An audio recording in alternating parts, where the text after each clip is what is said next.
Welcome to Zoom. Do you like the way it sounds? I do, yeah. It sounds pretty good. Yeah, I mean, and I'm recording, so I've got my end recorded. So I had a conversation with Wallace Black Elk, who was a relative of the great Black Elk, who had his visions and was in a Cuban Chinese restaurant in New York. And it was during the times I was recording the Crow Dog tapes. Oh, yeah. And Wallace was his bodyguard. He was like, 7 feet tall and carrying heat. I mean, he was a big boy. And he didn't say much. And then we're sitting there and he says, just out of the blue, we're sitting there eating, I guess it was arroz Morrow. It's called Morrow rice, believe it or not. It sounds like my name, but it's the full name is the rice of the Christians and the Moors, because it's black beans and white rice.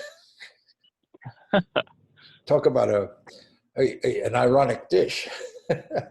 Anyway, so he turns to me and says, "Charlie, I learned telepathy in a flash." I said, "Tell me more, Wallace." He says, "Well, I was walking along the prairie." These guys were from, I guess, North Dakota. And it was a sunny day, and there was a rock on the ground, and the sun hit the rock, and there must have been a piece of mica or something in there, mica, and it reflected, and the sun splintered and came up into my eye. And in that splinter, in a moment, I was suddenly in touch with another world. Wow. And can you imagine? This is a tall bodyguard, a scary guy who hasn't spoken to me. We've been recording for days, and this is the first thing he says to me. And it's over lunch in a Cuban Chinese restaurant in New York on a recording session break. I mean, wow. And so I never forgot it. It was just, what a lesson. And truly, there have been times when a splinter of light has caught my mind like that. And it seemed to me that my goal in my work as a composer is to try to provide these splinters of light, because it's always easier to see the dark side, Yeah, that's beautiful. So it's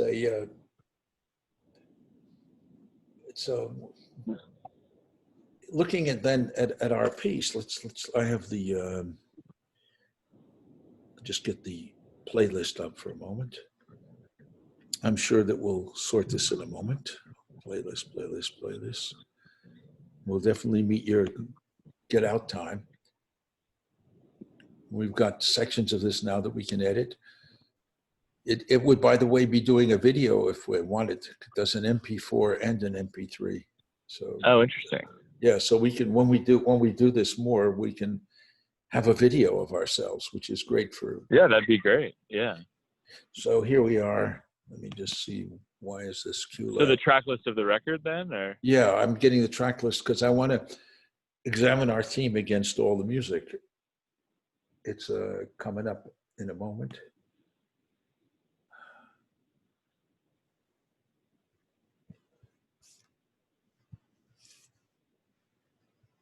I mean, to me, there is kind of a beautiful sadness behind your music, and that's why I'm so drawn to it. I've always loved kind of melancholic, beautiful music, and you definitely. Well, I don't deny it. Yeah. But you also have this kind of exploration, both technologically and sonically, that I think pushes you even further past that. Well, in this case, let's look at what we've got: the desert birds and flowers. That's taking the Bach, and it's also my response to two things. One was the old Desert Flower book, which you now have a copy of. It's being used, of course, where we've all Americans be regarded by a German guy as being hardy desert plants. But also, someone had just done a whole desert piece. I forget one of the atmosphere composers did that. and Adams, and I thought to do something that I thought had more substance to it, because I've always found him to be a fellow traveler in the area of soundscapes, but there's something thin there.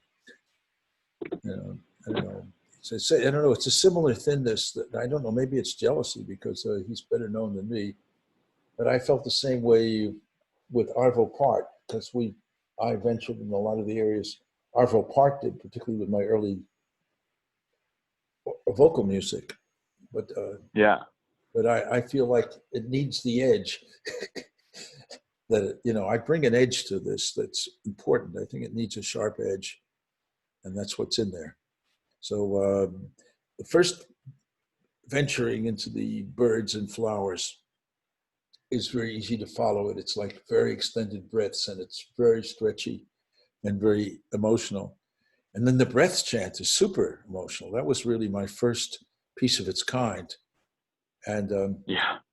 in my interviews for Immerse, what I did here was I built a studio, which I was going to use for productions. And the first production I did for myself was to take my clothes off, put headphones on, and record in the studio and just feel my body and my voice and so forth. And I did these pieces like that. And it was interesting. The last interview I did for Immerse was Pamela Z. And she said that when she first got herself in a feedback loop or somehow expanding herself through the audio studio, that was the first time she understood going into immersivity. That's where she really felt it.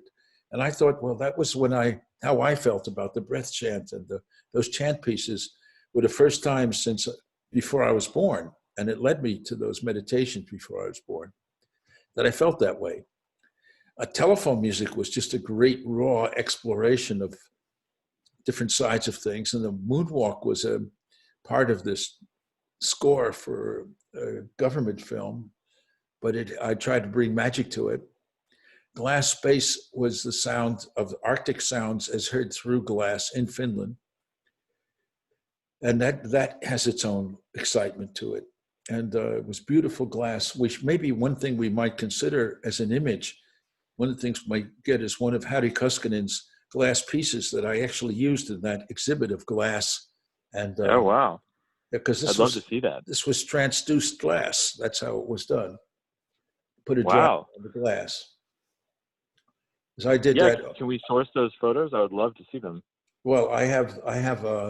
It's easy to get them. I mean, I share a studio with him, and he's got, between him and his gallery, they've got tons of it online. I'll give you a couple of these images because the glass is so filled with magic, and that's why I collaborated with him. And so that might be I thought maybe take one of his.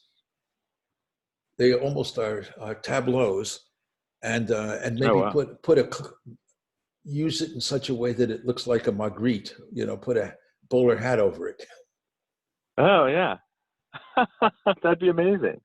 Let's do it. That sounds perfect. Yeah, the Schubert recomposition is one of my first recompositions. I know I'd done a couple of Bachs, but this one I liked an awful lot. And the Goose was for Dick Higgins, whose property I'm on, and who was an inspiring friend, and whose picture on your album is right over my shoulder, right next to my grandfather holding a plane. That's amazing. And I mean, standing here on his land, it's unbelievable. And preparing from my archive the pieces for Zetrick. So but going from the Goose, going into America Lament, you got a very energetic piece. The Goose gets into almost like a dance. It sounds a lot like a quacky-udal dance, because they use in the Pacific Northwest, instead of drums, they use clacking wood. That's what that is. Yeah. I just always like that wood clacking. Clomp, clomp, clomp, clomp, clomp, clomp. Those just wood claps are pretty terrific. So I think that, I think it leads nicely into the America Lament. So the interesting thing is that there's nothing there's nothing here about the sea, you know. It's about the breath, the birds, the moon, the glass, the goose. Everything is, it's about air, you know. Yeah, So absolutely. America Lament, You're landlocked. landlocked. Yeah, trying to think how we might, you know, in a way, this, if we can get this title to work this way. One of my favorite titles and piece combinations is a German feature film called Mutterkuste Geht zum Himmel.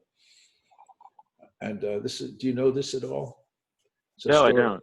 It's a story about a woman who somehow was with a group of people, and she wound up in the middle of a strike. And she was told, well, we got to stay here and fight for our rights. And she wound up, everyone left her. So she was abandoned by everyone who she was striking with. And she wound up speaking for their interests on the media. And bit by bit, she is befriended by every political sector of German life. The funniest one is where she's finally with a group of people who are communists, and they have a very elegant home and servants. And she's, you know, being given the, you know, super ironic comparison between being with very rich people in a very elegant meal, talking about the working class. And the whole film is filled with each segment is an irony, but the last one's the best, where she's in her last sit down strike and she's on a hunger strike, and it's public and nobody cares. She's just in a building all by herself, and the night watchman comes and says to her, "Aren't you hungry? Aren't you lonely?" Says, "Here, I have my lunch with me. You know, it's midnight, but I've got my lunch with me." And it's these noodles. And she has some with her. And the joke is that the noodles are called Himmel, meaning heaven. So that's the nickname for these heaven noodles. Oh, wow. So the name of the picture is Mother Coaster Goes to Heaven. It's a beautiful film. And I was thinking if I could find a way to take this to, so America, you know, it's almost like America Lament on the way to heaven or something. Something, if I could get some ironic little thing in there. Interesting.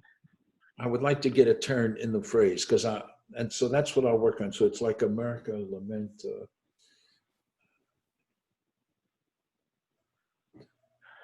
I see what you're trying to go for, and I will also think about that. I think that's an interesting. I think it's to add, like you said, a turn to it. I think. Yeah, just a minute. I think there was an answer. America Lament on Gilded Splinters. That's quite beautiful. Yeah, I got it from Dr. John's. My favorite tune is "Walk on Gilded Splinters." I don't know if you got to hear it. It's just something else. So yeah, I'll look it up. So anyway, I think that might America Lament on Gilded Splinters. I think it's beautiful. Because I think that carries bridges that's what the way I think about it. Most things. I mean, 3D sound is between heaven and nature. It's between the ground and above, and just finding out what's in between. So I'd say this is one of those things, because this is a mixture between the spiritual and the mundane.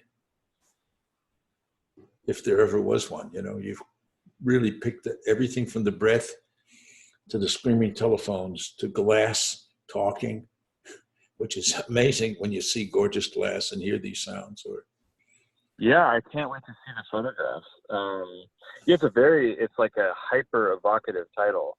And I think that it would be nice because it could be referred to in short as America Lament. And then there's obviously the longer version title as well. Yeah. So it adds a bit more than just 2 words. And I think but it could be thought of as in an easy kind of catchy way as well. So Yeah, exactly. We wanted to sell. yeah, I think this one is so beautiful. I think that people are going to love this one. It's so beautiful. All right, Charlie, I do need to go. But let's talk again, and we could talk about the book. I was wondering, are you amassing kind of some notes for the book? Well, I am. I didn't. I hardly gave you much to go on.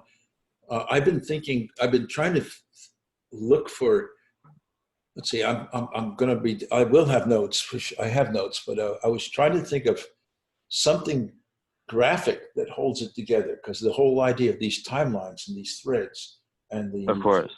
if I could figure, and one of the things that comes to mind to me is having a series of images that look like that. There are calendars that are just strings with threads in them, which are, string calendars, which are quite popular in, I think, in Australian Aborigine culture. But there's, just a bunch of timelines, interesting things that show lines and knots, lines and nodes as a graphic Absolutely. element. And then yeah, it needs that for sure. Yeah, I just kind of gave you the very non-formatted version, just a placeholder, if you will. But I agree. I think that it needs something running through the pages. Yeah, so I'll think on it as well. And now I have the Word document from Diana, so I can put that in. So, because right now it's just basically the formatting's off for that essay, because it's just a PDF kind of enlarged, slightly too small. But yeah, okay. Well, I do have to run, but let's chat maybe later today or tomorrow around the same time. Today. Or let's talk later. Let's talk later today. It's been a great conversation. You have to go to work, but let me tell you, it's inspiring to work with you. We're getting great results, and I really appreciate the opportunity for these dialogues, because I create through talking. Everything through talking. I compose through singing. Breath and voice is how I do it. I'm mentally challenged to sit and just write and do it in my own head. So thank you for allowing me to do it interactively. Of course. Absolutely. Yeah, no, it's the benefit is tangible. Let's chat later today, then I'll text you in a few hours. Looking forward. Thank you for everything. Cheers. Bye-bye.